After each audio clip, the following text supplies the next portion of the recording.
I had seen Bikini Kill and Bratmobile play their first show at the North Shore Surf Club in Olympia. That was Valentine's Day, 1991.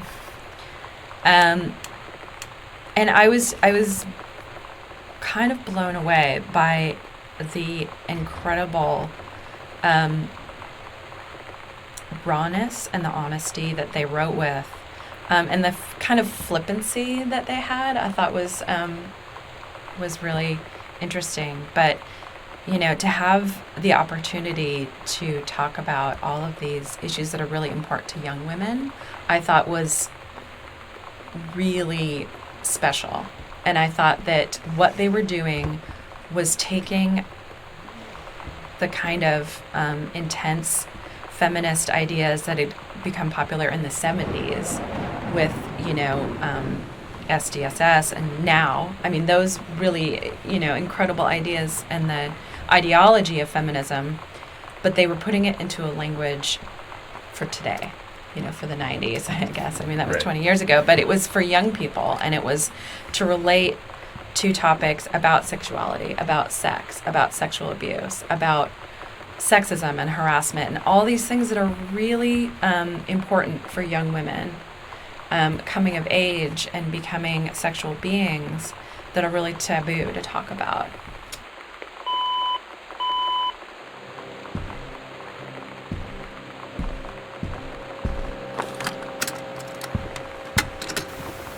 We're so cool, yeah, yeah. Yeah, we're so cool, cool. We're so cool, yeah, yeah. Fuck you too, cool schmuck.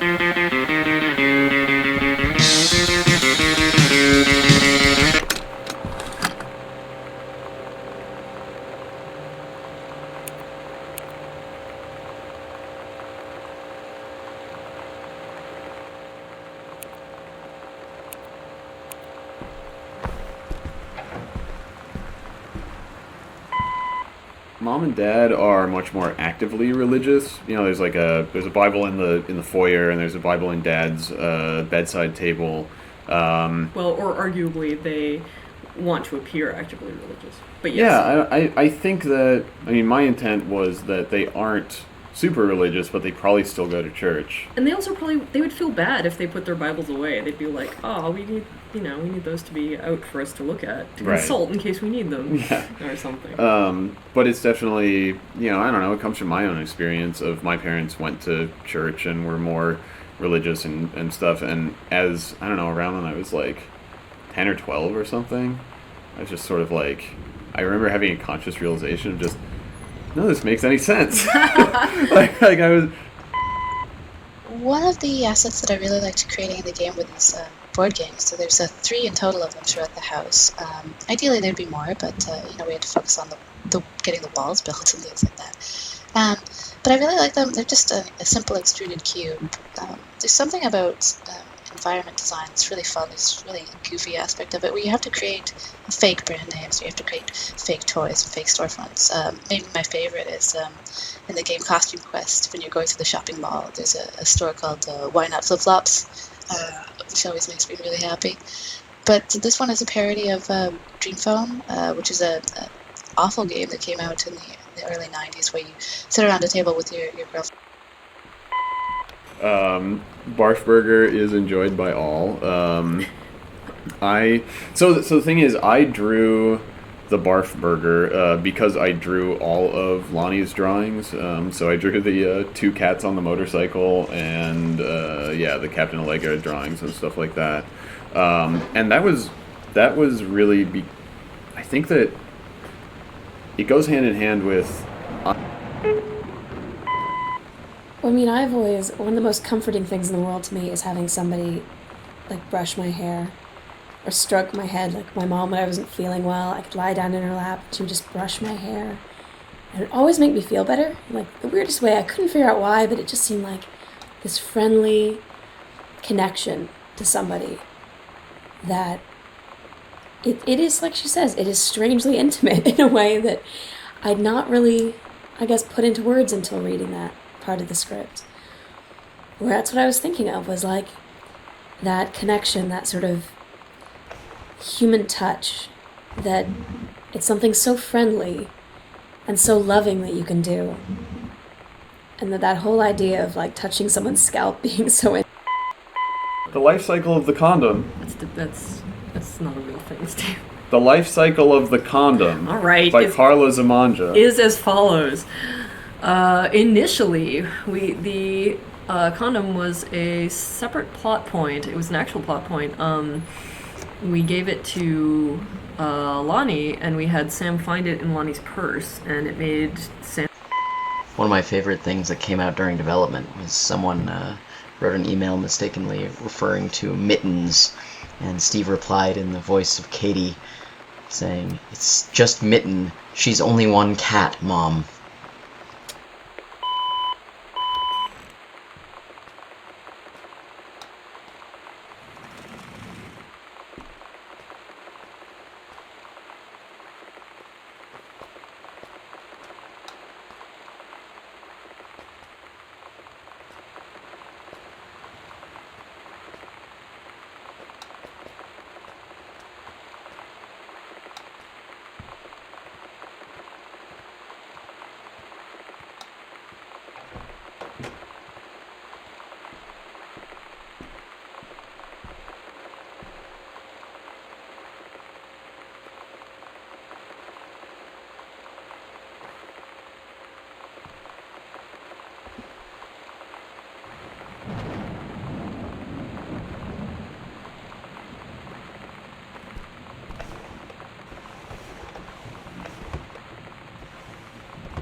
I was one of the hosts of the Idle Thumbs video game podcast for a year or two, and I go on there, and every once in a while, those guys are my friends. And I didn't want to put Idle Thumbs references all over the game, but I did want to have Idle Thumbs references in the game, so we localized them entirely to this one piece of paper.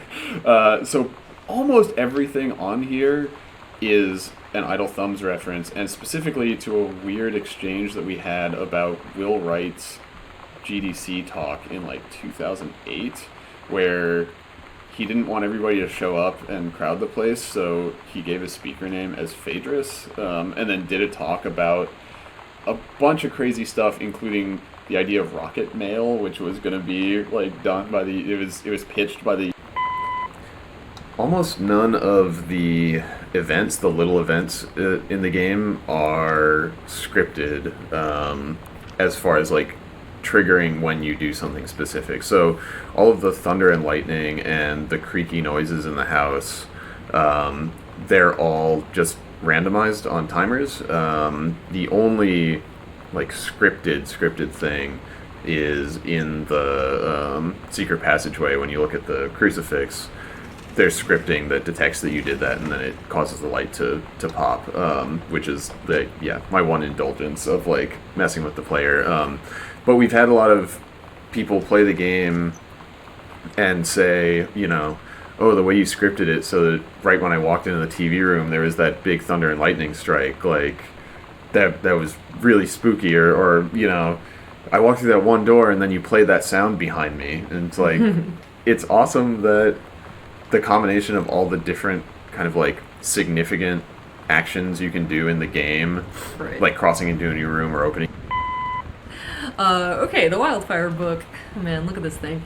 Yeah, this was another one of those situations in which I totally felt like a weird creepo when I was doing research, and there was a lot of really horrifying romance novel covers. This poor guy was on somebody's Flickr account that was allowed, that was a Creative Commons attribution licensed, and I think he was playing volleyball or something, and I don't know. So you just put suspenders on him and put an axe in his hand, and now he's a fireman. Yes, I did. It's the I best. did it, and I will cop to it, and I do it again. Also, as I recall, because I'm a noob, I initially picked total bondage suspenders. That's true. So you had started working on it, and I went upstairs, and then I came back down. And like Yara and I were like, we're all like, what should we do for this? And thing? I was like, yeah. those are fucking leather daddy suspenders. What are you doing? And what I should have said is, damn it, he noticed.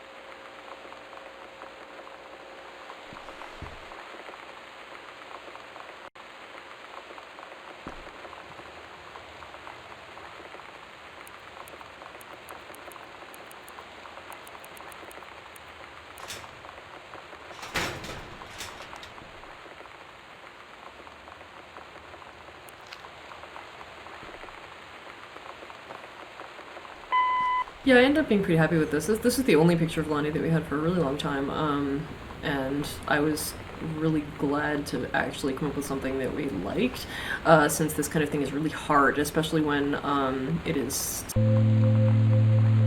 Lonnie came over today, but everything was different. She was sitting at my desk chair, and she wouldn't look at me. Finally, I asked her what was going on. She said she felt like she'd done something wrong that night in the city. Like I must think...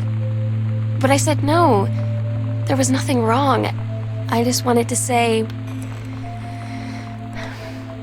But I couldn't find the words. I felt like I was gonna cry, but I wasn't sad. She got up and sat next to me on the bed. I looked at her. Lonnie... Do you think you could ever... And that's when she kissed me.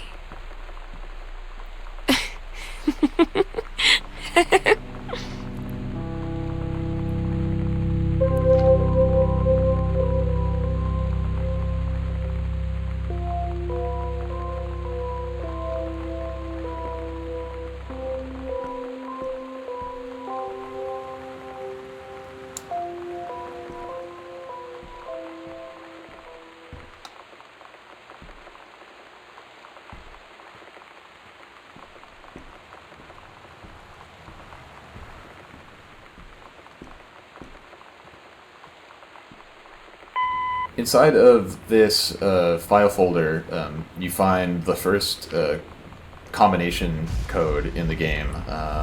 This code goes to Dad's locked filing cabinet, and it's 0451, which is a bit of a tradition / in-joke amongst... I mean, it's not really an in-joke. It's just an internal reference amongst this lineage of games that hark back to immersive sims that are kind of first-person exploration games that started with Ultima Underworld and System Shock, and 451 was the first key code in System Shock, and then it was also the first key code in System Shock 2 and Deus Ex and BioShock and most recently Dishonored, and yeah, I've personally worked on a couple of games that had 0451 as the first code in them, and we were really adherent to the tenets of the interactive model and kind of the principles of design behind those games when we were designing how Gone Home works, and so to maintain that tradition, we also made it the first code in our game. And you made it the tattoo on your arm. I also got a tattoo of 0451 because it is sort of a symbol of this certain philosophy of game design that's important to me. And yeah, this writing, breaking canon, is in Emily's handwriting. Emily's handwriting is technically only in the font that exists outside the game. She doesn't actually do the handwriting in any of the characters, but yeah, I had her write 0451 in her very distinctive handwriting, and then I got a tattoo of it and figured I would use that source image as the image that you find on the inside of this folder here.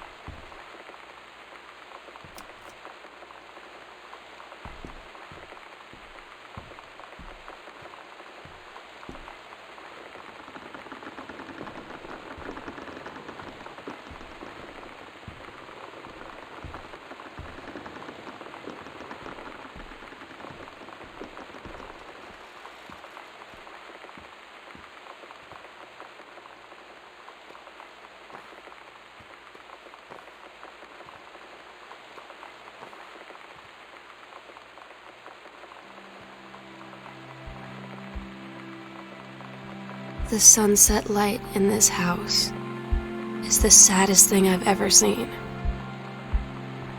I just want to sleep. When I'm in the attic, it almost feels like Lonnie could still be here. She's just downstairs. I'm just waiting to hear her pull down the hatch and come running up. Maybe I'll go up to the attic and wait.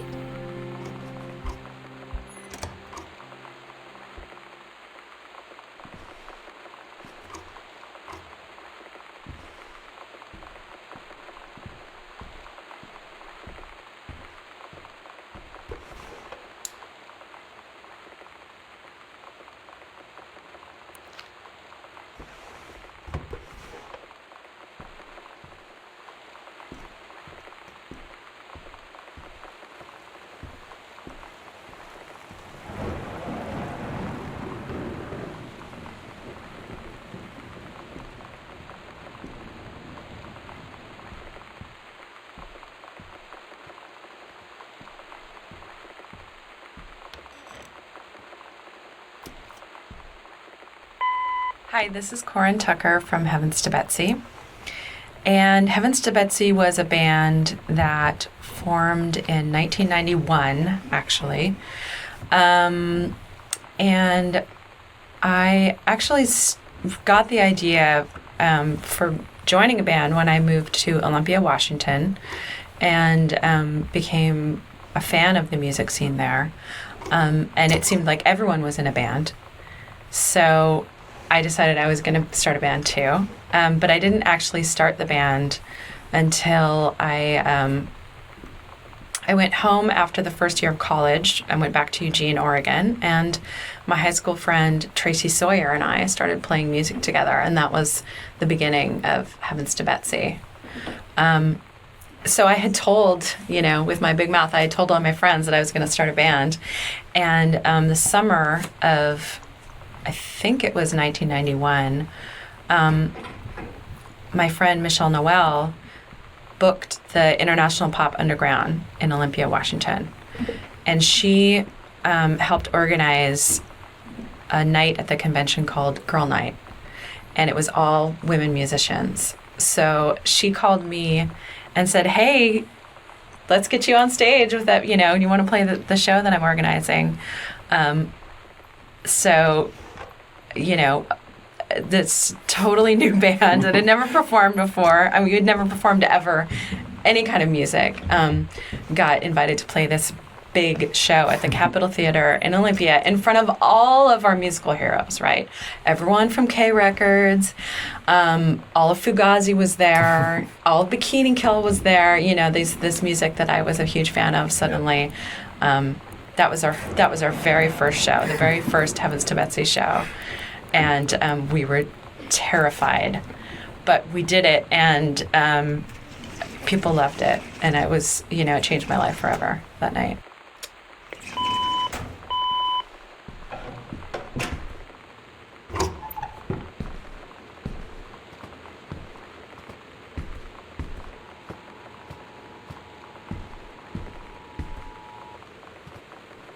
This is a severe weather warning.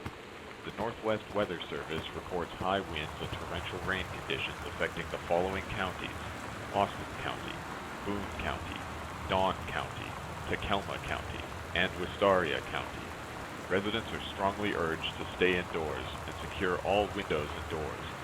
Flood conditions are expected at lower elevations.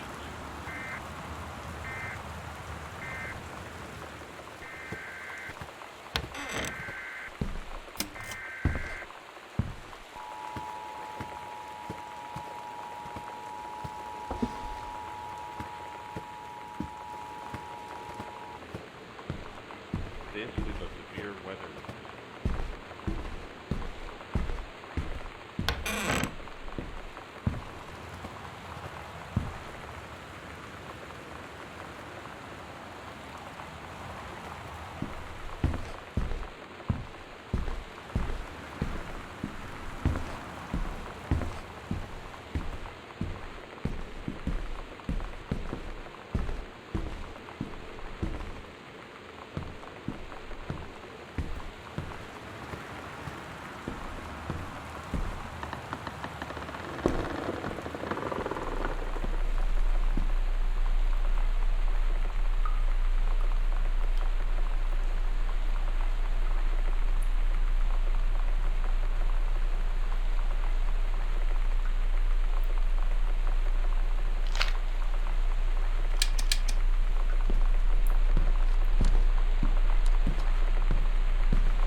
Sometimes you just have to lie to Mom and Dad.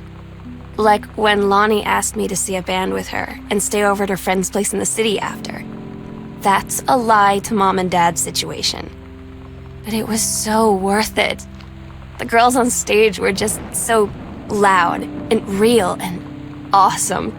And everybody was moving together like one huge tide of sound. Between two songs, Lonnie leaned over and said, "How do you like your first show?" I was so happy. I felt tears starting in my eyes. And then she up and hugged me. I think she could tell.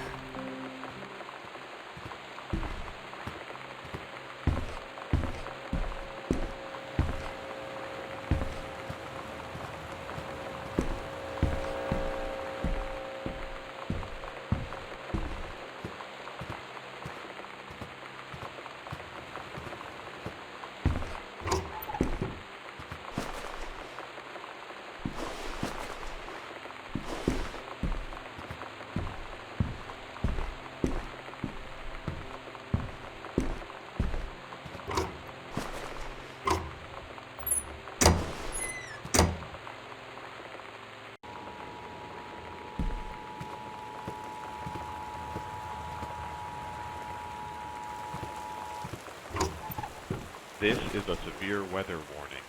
The Northwest Weather Service reports high winds and torrential rain conditions affecting the following. You know that feeling where the first moment you see someone, it's like they have a big gold star around them, and you have to get to know them?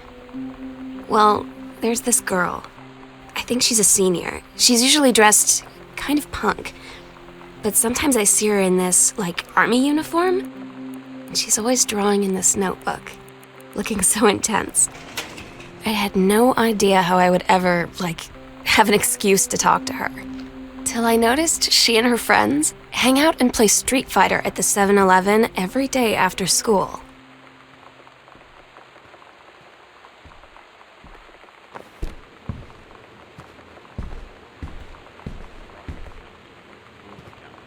Dawn County, Takelma County, and Visaria County.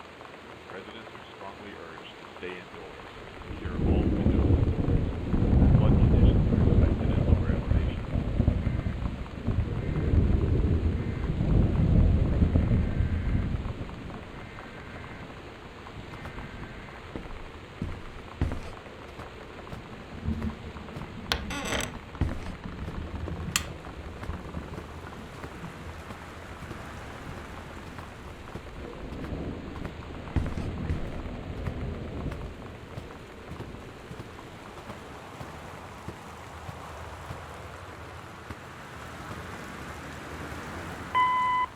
This is our old-timey record that we got from archive.org, source of all good things. It's by Adrian Rollini when he was with, apparently, the Taproom Gang. The song is entitled Got a Need for You, in case you can't read it, which you should be able to read it. And the duck I found on the internet. Adrian Rollini I got into him when I was on Bioshock 2 and helping source the soundtrack for that. And I did a lot of listening to 40s big band stuff, and Adrian Rollini was one of the ones that I really liked, and so it was cool to be able to revisit that.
When you live in one place your whole life, your next door neighbor is kind of like your default friend.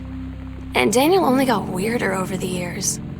So moving away has been a good excuse to, not see him anymore. But he did always have the good Nintendo games. Maybe I'll give him a call.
So you know what they say about the best laid plans of mice and men?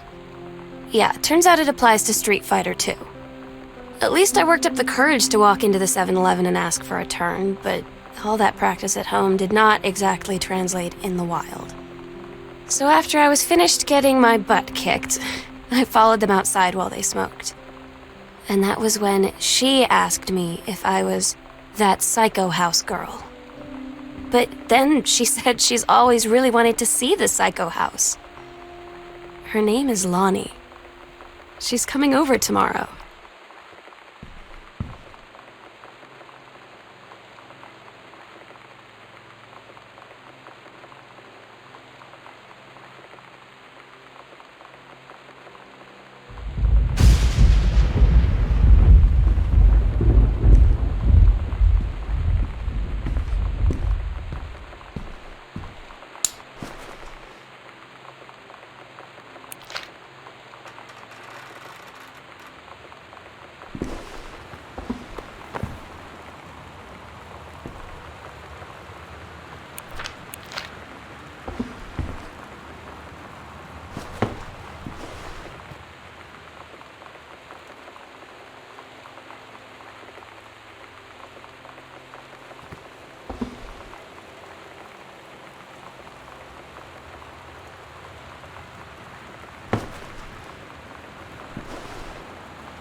It's weird hanging out with girls.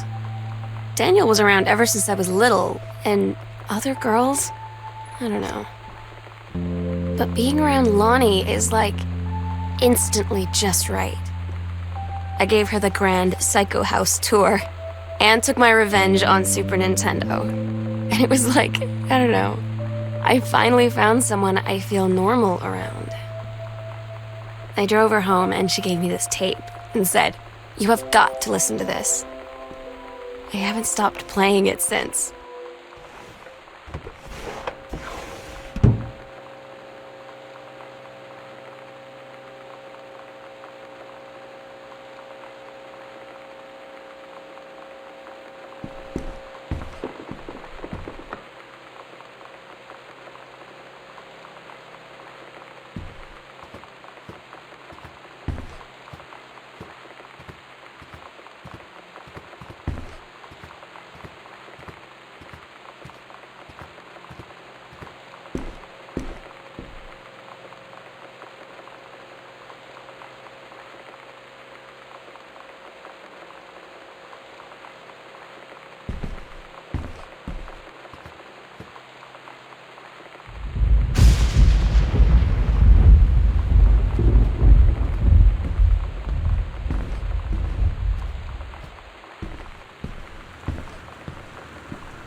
Lonnie brought her hair dye over today. She said, "I need to fix these roots. Think you could help?" Dyeing hair is weirdly intimate. I don't know if I've touched someone else's scalp before. That's pretty intimate, right? It felt intimate. We looked in the mirror together after, and I expected her to say something about how it looked crappy or good or whatever. But that's when she said, "You're so beautiful." And she was looking at me. Right in that moment, I wanted to say something, but I waited. and the moment was gone.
At Todd's brother's place after the show, there was only a futon to sleep on, so Lonnie and I shared it. The lights went out. I was turned toward her. My eyes started to adjust, and then I could see she was looking at me, too. In the dark, she smiled. My heart was beating so fast. I rolled over. I felt so, nervous. After a minute, she put her arm around me and was so close and whispered in my ear, "I really like you." I just nodded my head, and I really hope she could tell. I really hope that she meant what I think she did. I felt like a shook-up can of soda ever since. I hope we have the chance to talk before I explode.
It's different now.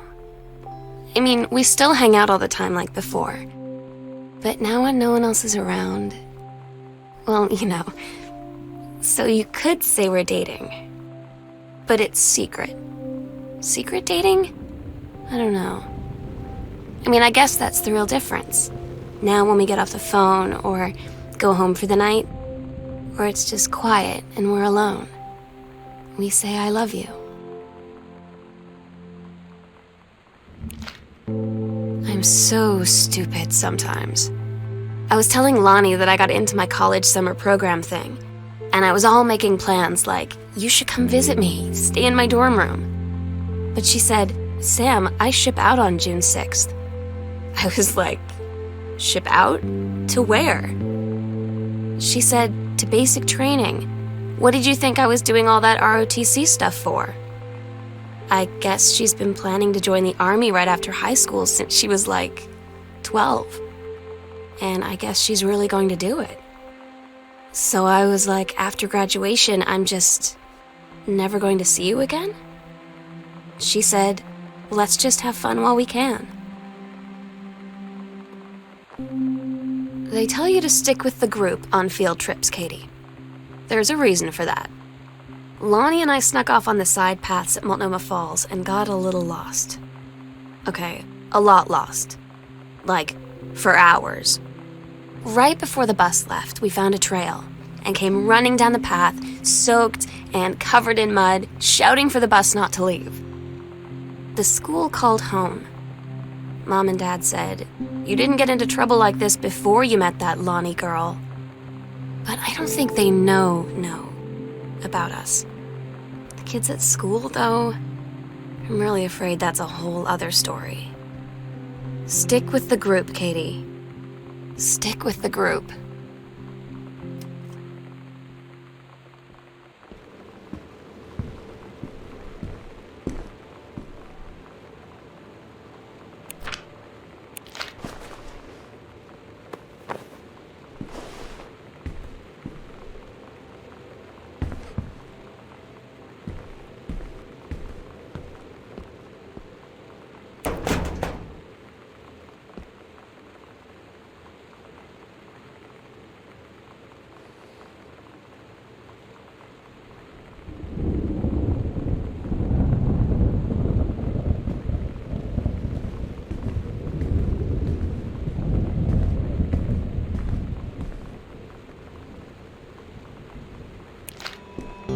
Todd's band lost their singer.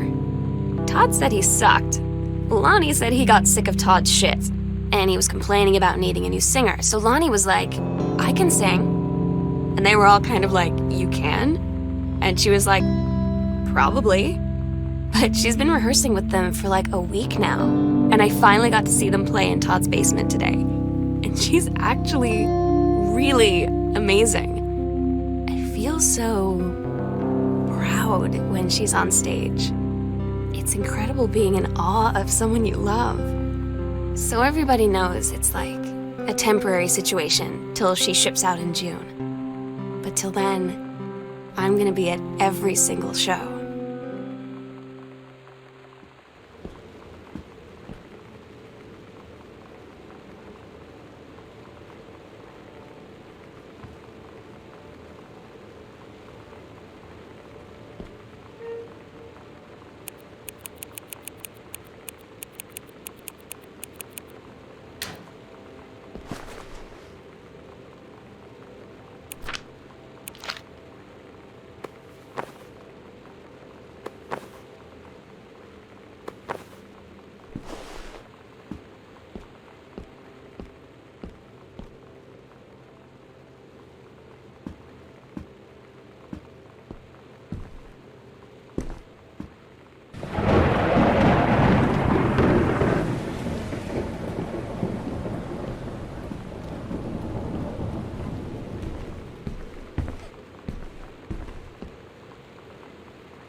I don't get Lonnie sometimes. Like, her band, and our zine, and her hair, and everything are all anti-authority. But I watch her in JROTC, and she's doing drills in perfect formation, following orders, no question. And there's all this stuff in the news about don't ask, don't tell. Like, she's going to join the army and then have to lie about who she is. She said They don't need to know what they don't need to know. Like it was no big deal. This from the girl who trashed her locker to, like, defend my honor. I've learned when to stop arguing, though. I don't think Lonnie even gets Lonnie sometimes.